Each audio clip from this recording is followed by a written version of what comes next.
इस उद्घाटन समारोह के लिए इससे बड़ी बात क्या होगी कि स्वयं हर पल देश के हित का सोचने वाले, करोड़ों भारतीय वासियों के दिल में अपनी जगह बनाने वाले, आत्मनिर्भर भारत की अगुवाई करने वाले राष्ट्रनायक प्रधानमंत्री श्री नरेंद्र मोदी जी इसका उद्घाटन अपने कर कमलों से करें।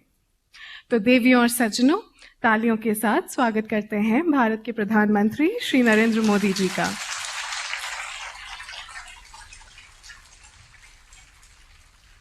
सर्वे भवन्तु सुखिनः, सर्वे सन्तु निर्मया, सर्वे भद्राणि पश्यन्तु, मां कश्चित् दुःख भगवय। आदरणीय प्रधानमंत्री जी, आपका आज के राष्ट्रीय मापिकी सम्मेलन के उद्घाटन समारोह में हार्दिक अभिनंदन है। With this, ladies and gentlemen, I would now request Dr. Shekhar C. Mande, Director General CSIR and Secretary DSIR, to welcome our Honorable Prime Minister and President CSIR, Shri Narendra Modi ji, to the National Meteorology Conclave.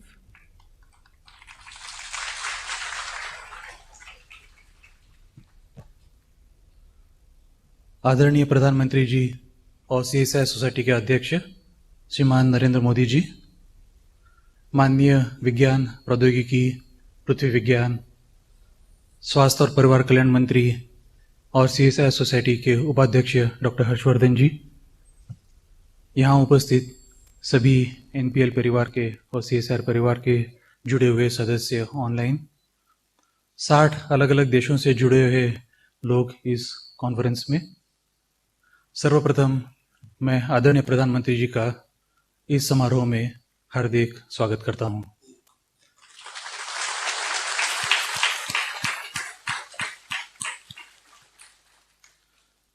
आदरणीय प्रधानमंत्री जी, आपकी उपस्थिति से इस programme अधिक गरिमामयी हो गया है।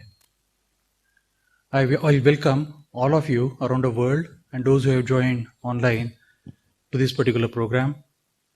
From CSI family, I would like to extend our hearty felicitations to NPL members, former and current NPL members, for entering into the glorious 75th year. Thank you all for joining us. Dhanyawad.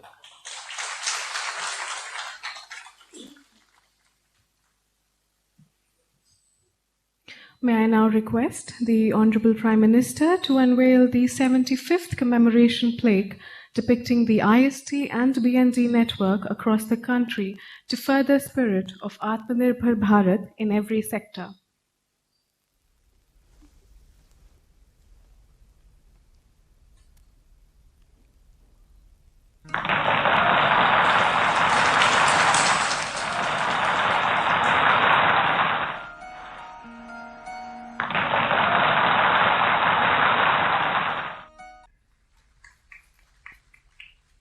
CSIR NPL is the timekeeper of the nation using atomic clocks. With this, once again, I request our Honorable Prime Minister to dedicate the National Atomic Timescale generating an accuracy of 2.8 nanoseconds to the nation.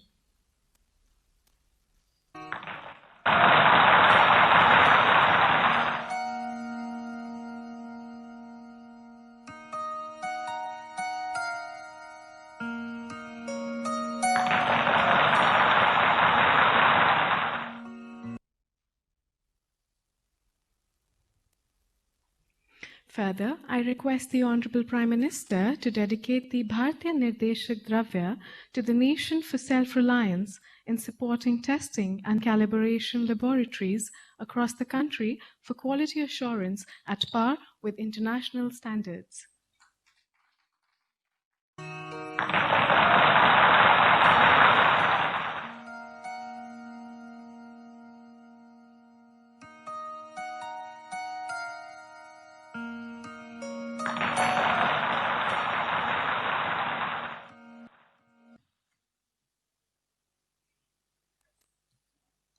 Once again, I request our Honorable Prime Minister to kindly lay the foundation stone of National Environmental Standard Laboratory for self-reliance in the certification of ambient air and industrial emission monitoring equipment through CSIR NPL Indian Certification Scheme.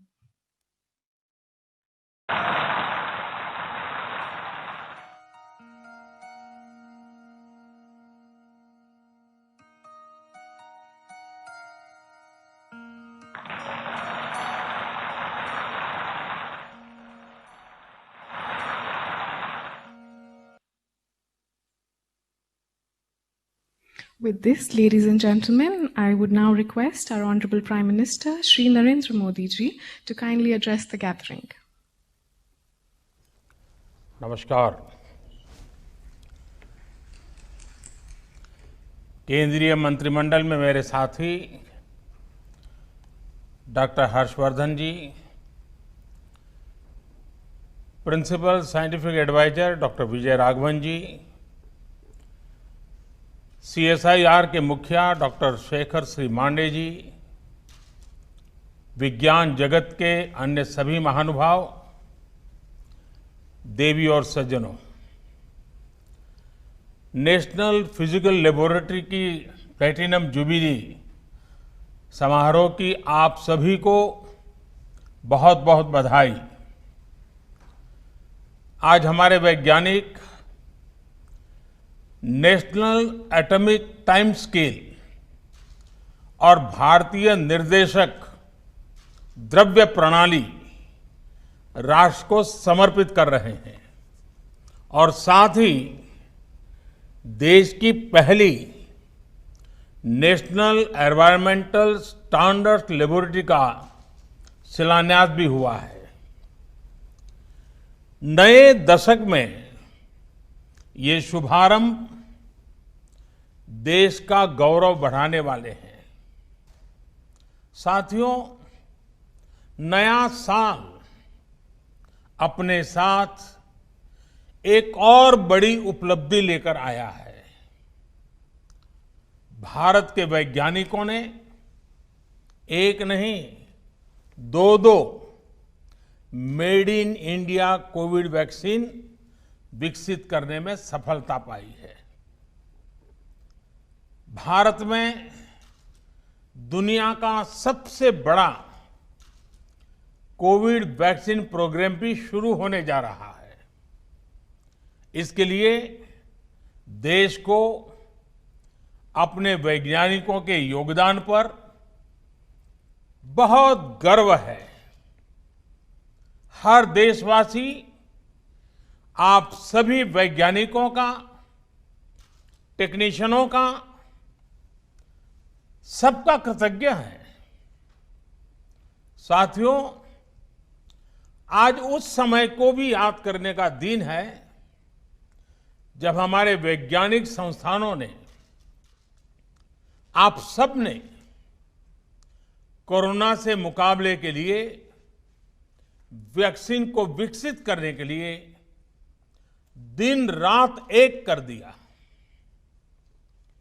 CSIR समेत अन्य संस्थानों ने एक साथ आकर हर चुनौती का सामना किया, नई नई परिस्थितियों के समाधान तलाशे। आपके इस समर्पण से आज देश में अपने इन साइंस इंस्टीट्यूशंस के प्रति जागरूकता और सम्मान का एक नया भाव पैदा हुआ है। हमारे युवा आज CSIR जैसे संस्थानों के बारे में और ज्यादा जानना समझना चाह रहे हैं। इसलिए मैं चाहूंगा कि CSIR के वैज्ञानिक देश के ज्यादा से ज्यादा स्कूलों के साथ, छात्र छात्राओं के साथ संवाद करें। कोरोना काल के अपने अनुभवों को और इस शोध क्षेत्र में किए गए कामों को नई पीढ़ी से साझा करें। इससे आने वाले कल में आपको युवा वैज्ञानिकों की नई पीढ़ी तैयार करने में, उन्हें प्रेरित करने में बड़ी मदद मिलेगी।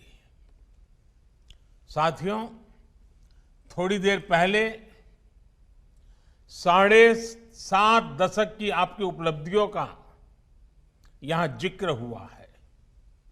इन वर्षों में इस संस्थान की अनेक महान विभूतियों ने देश की उत्तम से उत्तम सेवा की है। यहां से निकले समाधानों ने देश का पथ प्रशस्त किया है। सीएसआईआर एनपीएल ने देश के विकास के साइंटिफिक एवोल्यूशन और इवैल्यूएशन दोनों में अपना अहम रोल निभाया है। बीते सालों की उपलब्धियां और भविष्य की चुनौतियों पर चर्चा के लिए आज यहां कॉन्क्लेव भी हो रहा है। साथियों, आप जब पीछे देखते हैं तो आपकी शुरुआत गुलामी से बाहर निकले भारत के नवनिर्माण के लिए की गई थी। समय के साथ आपकी भूमिका में और विस्तार हुआ है। अब देश के सामने नए लक्ष्य हैं, नई मंजिलें भी हैं। देश वर्ष 2022 में अपनी स्वतंत्रता के 75 वर्ष पूरे कर रहा है। वर्ष 2047 में 2047 में हमारी आजादी के 100 वर्ष होंगे। इस टाइम पीरियड में हमें आत्मनिर्भर भारत के नए संकल्पों को ध्यान में रखते हुए नए मानकों, नए पैमानों, न्यू स्टैंडर्ड्स, न्यू बेंचमार्क्स को गढ़ने की दिशा में आगे बढ़ना ही है। साथियों, सीएसआईआर एनपीएल तो भारत का एक प्रकार से टाइम कीपर है, यानी भारत के समय की देखरेख व्यवस्था आपके ही जिम्मे है। जब समय की जिम्मेदारी आपकी है तो समय का बदलाव भी आपसे ही शुरू होगा। नए समय का, नए भविष्य का निर्माण भी आपसे ही दिशा पाएगा। साथियों, हमारा देश दशकों से क्वालिटी और मेजरमेंट के लिए विदेशी स्टैंडर्ड्स पर निर्भर रहा है, लेकिन इस दशक में भारत को अपने स्टैंडर्ड्स को नई ऊंचाई देनी होगी। इस दशक में भारत की गति, भारत की प्रगति, भारत का उत्थान, भारत की छवि, भारत का सामर्थ्य, हमारी कैपेसिटी बिल्डिंग हमारे स्टैंडर्ड से ही तय होंगे। हमारे देश में सर्विसेज की क्वालिटी हो, सरकारी सेक्टर या फिर प्राइवेट सेक्टर में, हमारे देश में प्रोडक्ट्स की क्वालिटी हो, चाहे सरकार बनाए या प्राइवेट सेक्टर, हमारे क्वालिटी स्टैंडर्ड्स ये तय करेंगे कि दुनिया में भारत और भारत के प्रोडक्ट्स की ताकत कितनी ज्यादा बढ़े। साथियों, ये मेट्रोलॉजी साधारण भाषा में कहें तो मापने नापने की साइंस, ये किसी भी वैज्ञानिक उपलब्धि के लिए भी बुनियाद की तरह काम करती है। कोई भी रिसर्च माप और नाप के बिना आगे नहीं बढ़ सकती। यहां तक कि हमें अपनी उपलब्धि भी किसी न किसी पैमाने पर मापनी ही पड़ती है। इसलिए मेट्रोलॉजी मॉडर्निटी की आधारशिला है। जितनी बेहतर आपकी मेथोडोलॉजी होगी, उतनी ही बेहतर मेट्रोलॉजी होगी। और जितनी विश्वसनीय मेट्रोलॉजी जिस देश की होगी, उस देश की विश्वसनीयता दुनिया में उतनी ही ज्यादा होगी। मेट्रोलॉजी हमारे लिए मिरर की तरह होती है।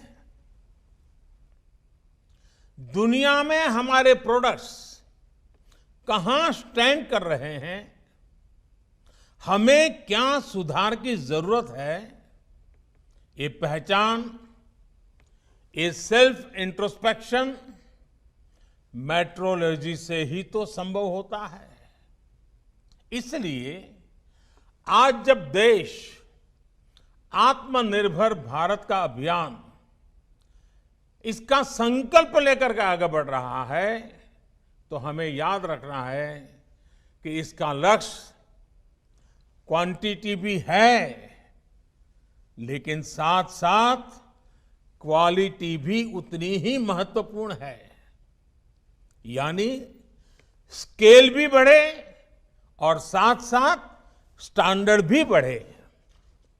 हमें दुनिया को केवल भारतीय उत्पादों से भरना नहीं है, ढेर नहीं खड़े कर रहे हैं। हमें भारतीय उत्पादों को खरीदने वाले हर एक कस्टमर का दिल भी जीतना है और दुनिया के हर कोने में दिल जीतना है। मेड इन इंडिया की न केवल ग्लोबल डिमांड हो, बल्कि ग्लोबल एक्सेप्टेंस भी हो, ये हमें सुनिश्चित करना है। हमें ब्रांड इंडिया को क्वालिटी, क्रेडिबिलिटी के मजबूत स्तंभों पर और मजबूत बनाना है। साथियों, मुझे खुशी है कि भारत अब इस दिशा में तेजी से आगे बढ़ रहा है। आज भारत दुनिया के उन देशों में है जिनके पास अपना नेविगेशन सिस्टम है। नाविक से भारत ने ये उपलब्धि हासिल करके दिखाई है। आज इसी और एक और कदम बढ़ा है। आज जिस भारतीय निर्देशक द्वारा लोकार्पण किया गया है, यह हमारे उद्योग जगत को क्वालिटी प्रोडक्ट्स बनाने के लिए प्रोत्साहित करेगा। अब food, edible oils, minerals, heavy metals, pesticide, pharma और टेक्सटाइल, ऐसे अनेक क्षेत्रों में अपने सर्टिफाइड रेफरेंस मटेरियल सिस्टम को मजबूत करने की तरफ हम तेजी से आगे बढ़ रहे हैं। अब हम उस स्थिति की तरफ बढ़ रहे हैं जहां इंडस्ट्री रेगुलेशन सेंट्रिक अप्रोच के बजाय कंज्यूमर ओरिएंटेड अप्रोच की तरफ बढ़े। इन नए मानकों से देश भर के जिलों में वहां के लोकल प्रोडक्ट को ग्लोबल पहचान दिलाने का अभियान है। उसको बहुत लाभ मिलेगा। इससे हमारे एमएसएमई सेक्टर को विशेष लाभ होगा, क्योंकि बाहर की जो बड़ी मैन्युफैक्चरिंग कंपनियां भारत आ रही हैं, उनको यहीं पर इंटरनेशनल स्टैंडर्ड्स की लोकल सप्लाई चेन मिलेगी। सबसे बड़ी बात, नए मानकों से एक्सपोर्ट और इंपोर्ट दोनों की क्वालिटी सुनिश्चित होगी। इससे भारत के सामान्य उपभोक्ता को भी अच्छा सामान मिलेगा, एक्सपोर्टर की परेशानी भी कम होगी। यानी हमारा प्रोडक्शन, हमारे प्रोडक्ट्स क्वालिटी में जितने बेहतर होंगे, उतनी ही ताकत देश की अर्थव्यवस्था को मिलेगी। साथियों, अतीत से लेकर वर्तमान तक आप कभी भी देखें, जिस देश ने साइंस को जितना आगे बढ़ाया है, वो देश उतना ही आगे बढ़ा है। ये साइंस, टेक्नोलॉजी और इंडस्ट्री का वैल्यू क्रिएशन साइकिल है। साइंस से कोई आविष्कार होता है तो उसी के प्रकाश में टेक्नोलॉजी विकसित होती है और टेक्नोलॉजी से इंडस्ट्री खड़ी होती है, नए उत्पाद तैयार होते हैं, नए आइटम निकलते थे, प्रोडक्ट निकलते हैं। इंडस्ट्री फिर नए रिसर्च के लिए साइंस में इन्वेस्ट करती है और ये साइकिल नई संभावनाओं की दिशा में आगे बढ़ती जाती है। CSIR NPL ने भारत के इस वैल्यू साइकिल को आगे बढ़ाने में अहम भूमिका निभाई है। आज जब देश आत्मनिर्भर भारत के लक्ष्य को लेकर आगे बढ़ रहा है, तब साइंस से मास मैन्युफैक्चरिंग की इस वैल्यू क्रिएशन साइकिल, इसका महत्व और बढ़ जाता है। इसलिए CSIR को इसमें बड़ा रोल निभाना होगा। साथियों, CSIR NPL ने आज जिस नेशनल एटॉमिक टाइम स्केल उसे जो देश को सौंपा है, उससे भारत नैनो सेकंड यानी 1 सेकंड के 1 अरब हिस्से तक समय को मापने में भी आत्मनिर्भर बन गया है। 2.8 नैनो सेकंड इसका ये एक्यूरेसी लेवल हासिल करना अपने आप में बहुत बड़ा सामर्थ्य है। अब इंटरनेशनल स्टैंडर्ड टाइम, उसको हमारा Indian standard time 3 nano second से भी कम की एक्यूरेसी लेवल से मैच कर रहा है। इसमें इसरो सहित हमारे जितने भी संस्थान कटिंग एज टेक्नोलॉजी में काम कर रहे हैं, उनको बहुत मदद मिलने वाली है। इससे banking, railway, defence, health, telecom, weather forecast, disaster management, अनगिनत सेक्टर से जुड़ी आधुनिक टेक्नोलॉजी में ये बहुत मदद मिलेगी।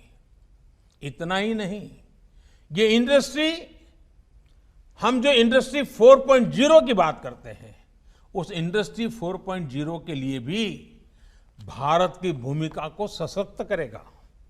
साथियों, आज का भारत पर्यावरण की दिशा में दुनिया का नेतृत्व करने की तरफ बढ़ रहा है, लेकिन एयर क्वालिटी और एमिशन को मापने की टेक्नोलॉजी से लेकर टूल्स तक हम दूसरों पर निर्भर रहे हैं। आज इसमें भी आत्मनिर्भरता के लिए हमने एक बड़ा कदम उठाया है। इससे भारत में प्रदूषण से निपटने के लिए ज्यादा सस्ते और प्रभावी सिस्टम तो विकसित ही होंगे, साथ में एयर क्वालिटी और एमिशन से जुड़ी टेक्नोलॉजी के ग्लोबल मार्केट में भी भारत की हिस्सेदारी बढ़ जाएगी। हमारे वैज्ञानिकों के ही सतत प्रयासों से भारत आज ये उपलब्धि हासिल कर रहा है। साथियों, किसी भी प्रगतिशील समाज में रिसर्च जीवन का एक सहज स्वभाव भी होता है और सहज प्रक्रिया भी होती है। रिसर्च के प्रभाव कॉमर्शियल भी होते हैं, सोशल भी होते हैं, और रिसर्च हमारे ज्ञान को, हमारी समझ को विस्तार देने के लिए भी काम आती है। कई बार रिसर्च करते समय यह अंदाजा नहीं होता है कि फाइनल गोल के अलावा भी वो और किस दिशा में जाएगी, भविष्य में वो और किस काम आएगी।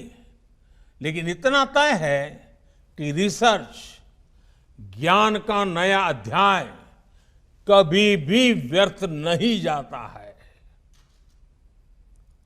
हमारे यहां शास्त्रों में जैसे कहा है ना, आत्मा कभी मरती नहीं है, मैं मानता हूं रिसर्च भी कभी मरती नहीं है।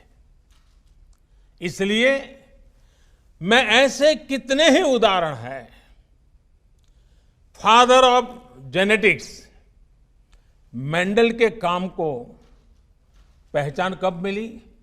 उनके जाने के बाद मिली। निकोला टेस्ला के काम का पोटेंशियल भी काफी बाद में दुनिया पूरी तरह समझी।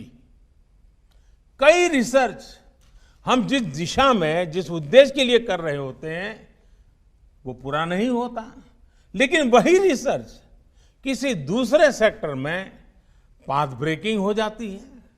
उदाहरण के तौर पर देखिए, जगदीश चंद्र बोस जी ने कोलकाता के प्रेसिडेंसी कॉलेज में माइक्रोवेव के सिद्धांत को प्रस्तुत किया था। सर बोस उनके कॉमर्शियल इस्तेमाल की दिशा में नहीं बढ़े, लेकिन आज रेडियो कम्युनिकेशन सिस्टम उसी सिद्धांत पर खड़ा है। विश्व युद्ध के समय जो रिसर्च युद्ध के लिए था या सैनिकों को बचाने के लिए हुई, बाद में उन्होंने ही अलग अलग सेक्टर्स को रिवॉल्यूशनाइज कर दिया। ड्रोन्स भी पहले युद्ध के लिए ही बनाए गए थे, लेकिन आज ड्रोन से फोटोशूट भी हो रहा है और सामान की डिलीवरी भी हो रही है। इसलिए आज ये जरूरी है कि हमारे वैज्ञानिक, हमारे खासकर युवा वैज्ञानिक रिसर्च के क्रॉस यूटिलाइजेशन की हर संभावना को एक्सप्लोर करें। उनके सेक्टर से बाहर उनकी रिसर्च को कैसे प्रयोग हो सकता है, ये सोच हमेशा रहनी चाहिए। साथियों, आपकी छोटी सी रिसर्च कैसे दुनिया का भविष्य बदल सकती है, कई उदाहरण हैं दुनिया में। अगर बिजली का उदाहरण ले ले, आज जीवन का कोई ऐसा हिस्सा नहीं है, कोई पहलू नहीं है जहां बिजली के बिना गुजारा हो सके। ट्रांसपोर्टेशन हो, कम्युनिकेशन हो, इंडस्ट्री हो या फिर रोजमर्रा का जीवन, सब कुछ बिजली से जुड़ा हुआ है। एक सेमीकंडक्टर के आविष्कार ने दुनिया इतनी बदल गई है। एक डिजिटल क्रांति ने हमारे जीवन को कितना एनरिच कर दिया है। ऐसी कितनी ही संभावनाएं इस नए भविष्य में हमारे युवा रिसर्चर के सामने पड़ी है। आने वाला भविष्य आज से बिल्कुल अलग होगा और इस दिशा में वो एक रिसर्च, वो एक आविष्कार आप ही को करना है। पिछले 6 सालों में देश ने इसके लिए नए सिरे से फ्यूचर रेडी इकोसिस्टम बनाने की दिशा में काम किया है। आज भारत ग्लोबल इनोवेशन रैंकिंग में दुनिया के टॉप 50 देशों में पहुंच गया है। देश में आज बेसिक रिसर्च पर भी जोर दिया जा रहा है और peer reviewed science and engineering publications की संख्या में भारत दुनिया के टॉप 3 देशों में है। आज भारत में इंडस्ट्री और इंस्टीट्यूशंस के बीच कोलैबोरेशन भी मजबूत किया जा रहा है। दुनिया की बड़ी बड़ी कंपनियां भी भारत में अपने रिसर्च सेंटर और फैसिलिटीज स्थापित कर रही है। बीते वर्षों में इन फैसिलिटीज की संख्या भी बहुत ज्यादा बढ़ी है। इसलिए साथियों, आज भारत के युवाओं के पास रिसर्च और इनोवेशन में असीम संभावनाएं हैं। लेकिन आज हमारे लिए जितना इनोवेशन क्रिटिकल है, उतना ही महत्वपूर्ण है इनोवेशन को इंस्टीट्यूशनलाइज करना। ये कैसे हो, इंटेलेक्चुअल प्रॉपर्टी की सुरक्षा कैसे हो, ये भी आज हमारे युवाओं को सिखाना है। हमें ये याद रखना है कि हमारे जितने पेटेंट्स होंगे उनकी यूटिलिटी हमारे इन पेटेंट्स की होगी, हमारी रिसर्च जितने सेक्टर्स में लीड करेगी उतनी ही आपकी पहचान मजबूत होगी, उतना ही ब्रांड इंडिया मजबूत होगा। हम सबको कर्मण्येवाधिकारस्ते मां फलेषु कदाचन के मंत्र से ऊर्जा लेकर कर्म में जुटे रहना है। और शायद इस मंत्र को जीवन में अगर किसी ने उतारा है तो मुझे हमेशा लगता है साइंटिस्टों ने उतारा हुआ है। उनका यही मन रहता है, वो लेबोरेटरी में एक ऋषि की तरह तपस्या करते रहते हैं और कर्मण्येवाधिकारस्ते मां फलेषु कदाचन, कर्म करते रहो, फल मिले या न मिले वो लगा रहता है। आप सिर्फ भारत की साइंस और टेक्नोलॉजी के एक कर्मयोगी नहीं है, बल्कि आप 130 करोड़ से ज्यादा भारतीयों की आशा और अपेक्षाओं की पूर्ति के भी साधक हैं। आप सफल होते रहें, इसी कामना के साथ आपको नए साल की फिर से बहुत बहुत शुभकामनाएं देता हूं। बहुत बहुत धन्यवाद। धन्यवाद प्रधानमंत्री जी आपका। आत्मनिर्भर भारत के लिए जो आपने सपना संजोया है उसको कार्य करने के लिए राष्ट्रीय भौतिक प्रयोगशाला, जिसको देश का ग्रोथ इंजन भी कहा जाता है, क्योंकि विश्व स्तर के जितने भी मेजरमेंट्स हैं वो राष्ट्रीय भौतिक प्रयोगशाला के द्वारा राष्ट्र के सभी लैबों को, टेस्टिंग कैलिब्रेशन लैबों को दिया जाता है। तो हम आपके बहुत बहुत आभारी हैं। धन्यवाद सर।